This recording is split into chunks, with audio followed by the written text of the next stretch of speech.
On May 14, 1948, the State of Israel declared its independence. The following day, a coalition of 5 neighboring Arab nations invaded it. They had every advantage: more soldiers, more weapons, and greater resources. It should have been a swift and decisive victory for the Arabs. But Israel survived the attack and even expanded its territory. The Arabs were unable to leverage their advantages on the battlefield. This also happened in the early 1980s when Libya, equipped with tanks, aircraft, and modern weaponry, invaded Chad, an extremely poor nation defended by little more than desert nomads and Toyota pickup trucks. On paper, Chad should have been no match for Arab military power. Yet after 10 years of fighting, Gaddafi's forces were humiliated and expelled. You may be wondering how a newborn state like Israel, surrounded by enemies, managed to defeat a coalition with enormous military resources, and how a regional power like Libya could fail so catastrophically against a country as impoverished and under-resourced as Chad. In today's video, we'll explain why Arab armed forces are so ineffective in warfare. Since the end of World War II, Arab armed forces have consistently underperformed compared to their potential. They have lost nearly every major conflict, even when traditional factors suggested they should have won.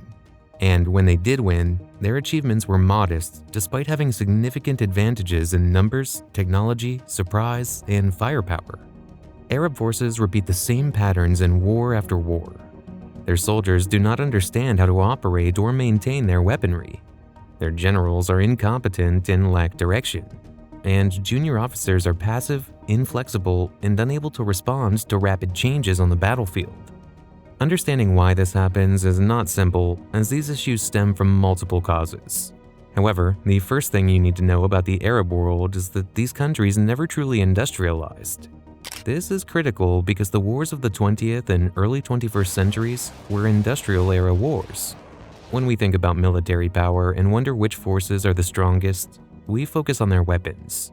The quantity, variety, and quality of weaponry ultimately determine military strength. Thus, one of the critical elements of military effectiveness during industrial-era wars was how well soldiers managed their weapons. Since industrialization never occurred in these countries, there are many soldiers who lack the familiarity with machinery that soldiers from other countries possess, especially with advanced weapons. But beyond the lack of industrialization, there is a cultural factor that prevents Arabs from being competent in operating and maintaining their weaponry. This factor is the minimal technical education provided in the military educational institutions of Arab countries. In an era where technology plays a crucial role in military power, the lack of programs promoting technical learning limits soldiers' ability to operate and maintain advanced equipment. A clear example is the Iraqi forces during the Gulf War between 1990 and 1991. These forces had modern weaponry such as T-72 tanks and Scud missile systems, but they frequently faced failures due to maintenance problems, logistical issues, and misuse of equipment, all stemming from inadequate technical training. While Western armies invest in specialized technical training, Arab armies rely on foreign personnel or contractors to maintain their equipment. This creates chronic dependence and limits their ability to operate independently. A second factor that partly explains the problems of Arab armed forces is the constant conflict between autocratic governments and military leadership. This politicization of their armed forces has had a massive impact on the poor performance of strategic leadership and the organization of Arab armies. Arab kings and dictators often meddle too much in military affairs. Political considerations frequently outweigh military ones, and the challenges faced by Arab generals are almost always a product of politics. To understand this, you must know that the Arab world is dominated by autocracies deeply afraid of being overthrown by their military forces. And with good reason. Many of these autocrats are themselves generals who overthrew their predecessors. As a result, these autocracies tend to view their armed forces with great distrust and take measures that weaken them. One example is the selection of generals, where loyalty is often prioritized over competence. The truth is that many Arab armed forces are designed to defend regimes, not nations. Military generals are often close relatives, friends, or schoolmates of the top political leaders. This, of course, makes Arab officers completely inept. They are not the best, they are simply the most trusted. As if that weren't enough, These autocrats tend to micromanage their military forces to ensure they do nothing that the regime does not approve of. This creates bizarre and complex command and control structures that make it difficult for these forces to overthrow their leaders, but also makes it difficult to fight and for generals to do their jobs effectively. One clear example of this is Syria. Before the Yom Kippur War, Syria massively expanded its military and had enough brigades to fill about 10 divisions. However, although President Hafez al-Assad needed 10 divisions, he could only find 5 people he trusted to command a division.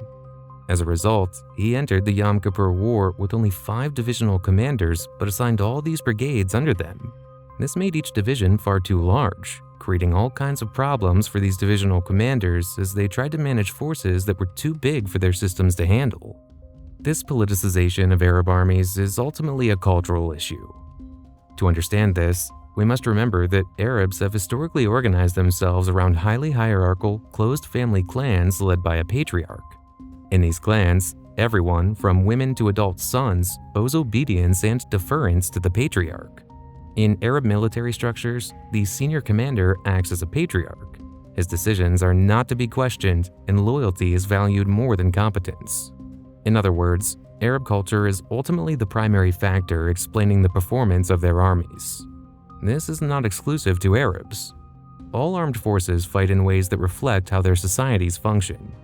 Israelis fight using advanced technology and always with the concern that their population may suffer too many casualties against Arab adversaries, who have much larger populations. Americans fight using high technology too, but decentralizing decision-making and combining powerful logistics with air superiority. The Russians, for their part, fight by accepting their technological inferiority and compensating with massive amounts of weaponry, troops, and artillery. But what about the Arabs? How do the Arabs fight? How does Arab culture shape the way these armies conduct warfare? We have already covered some issues. Low industrialization, reinforced by poor technical education rooted in their culture, causes Arab soldiers to struggle with operating and maintaining their weaponry. A patriarchal culture leads political leaders to prefer loyal generals over competent ones and to micromanage every aspect of warfare. But the most important point we have yet to explore is how Arab culture explains the poor performance of junior officers. This is the key reason why Arab armed forces are so weak.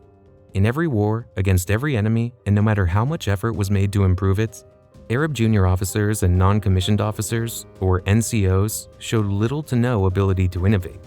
They failed to take the initiative, act aggressively, respond to battlefield chaos, or seize fleeting opportunities. This problem ultimately boils down to hierarchy and structure. Every society has hierarchies and structures. They are hallmarks of civilization. But the problem Arabs face is that industrial-era warfare requires an ascending hierarchical organization from the bottom up. Officers must issue mission-oriented orders such as, "Move in this direction," or "Take that hill," and then allow their subordinates, junior officers and NCOs, to figure out how to execute those orders. To win industrial-era wars, you must excel from the bottom up. Your junior officers and NCOs must be formidable. They must be flexible, capable of assuming responsibilities, and able to make decisions on the battlefield. But Arab armies operate under a culture that demands a hierarchy where all orders flow from the top down. Those at the bottom are not expected to think for themselves or make decisions. They wait for orders from above, and if those orders do not come, they remain idle, taking no initiative. While Arab junior officers may be well trained in the technical aspects of their weapons and tactical knowledge, they are not trained in leadership. They are not prepared to take the initiative or to offer original concepts or new ideas. And this is the worst way to combat modern warfare. Arab armies are structured around a sharply stratified class hierarchy, bordering on a caste system where most Arab officers have little to no respect for their soldiers. Moreover, in general, there is no functional NCO corps to bridge the gap between officers and soldiers and mitigate these differences.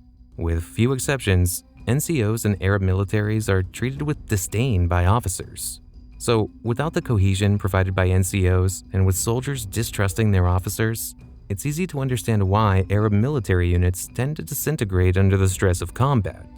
This lack of internal cohesion is further exacerbated by tribal, religious, and national divisions that destroy the ability of Arab armed forces to operate as effective units. Arab societies are deeply shaped by tribal and clan structures that often overlap with the formal structures of the state. This translates into primary loyalty to the family, clan, or tribe rather than the military unit. Furthermore, religious diversity within the Arab world also contributes to a lack of cohesion. Tensions between Sunnis, Shiites, and other religious groups often create internal conflicts that undermine integration and morale within the armed forces. These internal divisions hinder coordination, foster mistrust between units, and weaken soldiers' morale, leading to desertions and an inability to carry out joint operations effectively. Man for man, a Jordanian soldier can be as capable as an Israeli one, but an Israeli battalion is vastly superior to a Jordanian battalion because it has the coordination necessary to conduct complex operations. A good example is the Six-Day War in June 1967. Jordanian, Egyptian, Iraqi, and Syrian forces operated in complete disarray, allowing Israeli forces, despite being outnumbered, to achieve a decisive victory in just a few days. Additionally, we must remember that Islam, omnipresent in all Arab countries, has reinforced the cultural framework that shapes the Arab world. It has done so through a fundamental concept, tradition. What is good and legitimate is tradition. This makes it harder than in other armies to adopt foreign and innovative ideas and to be flexible on the battlefield. For an Arab officer, drawing attention to oneself as someone innovative or prone to making unilateral decisions is a recipe for trouble. It is preferable to take the safe route of being identified as hardworking and loyal, and above all, compliant. Moreover, in many predominant interpretations of Islam in the Arab world, there is a strong belief in predestination. This fatalistic outlook can foster an attitude of resignation in combat. Defeats or failures are often perceived as preordained rather than as results of tactical or strategic errors. In other words, many believe that whether they win or lose is entirely due to Allah's will. This perspective contrasts with the Western mindset, which emphasizes control over circumstances through planning and innovation. Another important aspect of Arab culture is that its educational system is based on a model that prioritizes rote memorization over critical thinking or problem-solving skills. This is reflected in a rigid approach to teaching, where students are trained to accept what they are taught without questioning it. While this method can effectively transmit basic knowledge, it lacks the flexibility needed to foster skills such as innovation, adaptability, and autonomy, skills essential in both civilian life and modern combat. Arab officers often have a phenomenal ability to memorize large amounts of knowledge, but this type of education reduces their capacity for reasoning or conducting analysis based on general principles. The consequence of this cultural framework is that every Arab sergeant and colonel occupies a position of near absolute authority, to which subordinates must submit without question, just as they would submit to the patriarch of their family. These subordinates will not refuse to follow orders from their superior and will resign themselves to waiting for instructions. This is why Arab junior officers are passive and always need their superior officers to tell them exactly what to do. While this might not seem particularly problematic, it has disastrous consequences in battle, because they are incapable of taking the initiative or seizing opportunities that present themselves. A junior officer might see a tactical opportunity, but if communications with their superior are unavailable, they will not act on it. Furthermore, each level of the hierarchy, being all-powerful within its domain, tends to hoard information and use it to gain prestige with its superiors. For example, if I know I'm a skilled maintenance officer, I will avoid sharing my knowledge or training subordinates in maintenance to ensure my superior remains dependent on me. This, of course, reinforces the maintenance problems with weaponry that we described at the beginning of the video, as military equipment maintenance relies on repairs at the lowest levels, which require delegation of authority and knowledge. These structures and hierarchies within Arab armed forces become a double-edged sword. Senior commanders encourage subordinates to create monopolies on information and key skills, which are not shared with others. Ultimately, this weakens the structure of the armed forces. Additionally, there's very little cross-training between different roles within units. For example, in a tank crew, the gunners, loaders, and drivers may be highly competent in their specific tasks, but are not trained to cover for one another in case of a casualty. They do not understand each other's roles, which undermines the unit's performance. This hierarchical rigidity in Arab armies also leads to situations where realities are either exaggerated or downplayed. In other words, commanders are not given real information but are told what is convenient. Senior leadership often receives false information created through exaggerations or minimizations. For instance, during the Yom Kippur War in 1973, the Egyptians were preparing to launch an assault on Israel, but the Egyptian general staff knew their troops were fabricating reports. To obtain reliable information, they intercepted Israeli communications, which were broadcasting their reports openly. Using this intelligence, they organized an operation that surprised and defeated the Israeli army during the crossing of the Suez Canal. This demonstrated that Arabs could execute limited operations, meticulously rehearsed with clear and rigid orders. The problem came afterward when, after the successful crossing, they did not know what to do next due to their inflexibility, allowing Israel to seize the initiative and defeat them as a result. You might think Israel prevailed because it had more economic and technological resources, but there are many more examples. Between 1978 and 1987, a war pitted Chad, a desperately poor country that is essentially a vast desert, against Libya. At the time, Libya, led by Muammar Gaddafi, had oil, vast amounts of money, and modern weaponry, a true regional power. Back then, Libya fought by relying on a series of bases or fortified points using tanks to advance. Chadians, who initially lacked anti-tank weaponry, faced this. As a result, the Libyans easily penetrated deep into Chad. So, what do we know about the Arab way of fighting? They lack initiative, are inflexible, and have excessive respect for hierarchy and the chain of command. All of this led to situations where Chadians repeatedly defeated the Libyans, eventually forcing them to sign peace and withdraw entirely from northern Chad. The truth is, Chadians also fight in line with their culture, much like their nomadic ancestors fought, equipped with camels a century ago. They fight with large columns of vehicles loaded with supplies to survive in the desert, aiming to surprise the enemy by concentrating attacks on a single target. To confront Libya, the Chadians would gather large groups of Toyota pickup trucks in one desert location and advance on Libyan fortified bases, bombarding them with cannons and machine guns. Even when these bases were defended by Libyan tanks, the Chadians managed to defeat an army with far more money and weaponry. Through superior tactical flexibility and exploiting the excessive rigidity of the Libyans, they humiliated Gaddafi's army within a decade. Another good example is Morocco. In the 1980s, Morocco was forced to construct a 2,700-kilometer-long wall and invest a significant portion of its GDP in defense to counter the Sahrawis, desert nomads armed with little more than vehicles and a few tanks. The large military columns of the Sahrawis and the vast expanse of the Western Sahara Desert clashed with Morocco's rigid military tactics. Morocco had to adopt a strategy that suited its culture, constructing a massive defensive line with hundreds of thousands of soldiers, minefields, and radar systems.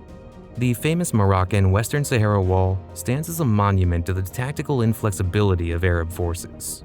At the same time, it highlights one of the traits that, in some cases, makes Arabs formidable adversaries. Arabs generally demonstrate an extraordinary determination to prevail. This willpower, the relentless drive to defeat the enemy, achieve objectives, restart the war, and endure heavy casualties, is significant. It makes them opponents willing to re-enter the fight even after multiple defeats. This determination explains why certain exceptions exist among Arab combatants. Those who deviate from strict cultural norms in military contexts can become effective fighters. This is why non-state actors or insurgent groups like Hezbollah and ISIS have performed better than traditional Arab armed forces in recent conflicts. These groups operate with a cellular command structure that requires independent and flexible tactical commanders. It's important to note that the same set of issues that have hampered the performance of Arab armed forces has also stifled their economic development. When you look at non-military organizations in the Arab world, you see the same problems over and over again. This reflects the way Arab societies have historically organized themselves.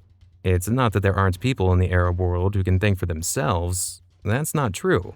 There are many brilliant, intelligent, and innovative individuals. But often, these people are not in the right positions to leverage their abilities. They are not promoted to the most critical roles. However, the Arab world is slowly changing. It is adapting as circumstances evolve.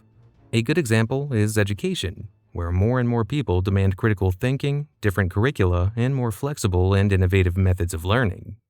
Many Arabs are sending their children abroad to study in hopes of achieving this. Some Arab countries are even starting to import teachers from other regions to change their teaching methods. For 70 years, there has been a significant mismatch between the skills produced by Arab society and culture and the skills required for industrial-era warfare. And this has been the root problem for the armies of the Arab world. But we don't know what the future holds. We may see a different Arab society emerge, and with it, a different kind of war, one based on knowledge rather than industrialization. This different Arab society might produce new skills that are better suited to the knowledge-based wars of the future. But what do you think? Will Arab armed forces continue to underperform? Or will cultural and technological changes transform them into victors in the wars of the future? We'd love to hear your thoughts, so leave your comments below. And if you enjoyed this video, be sure to watch the next one.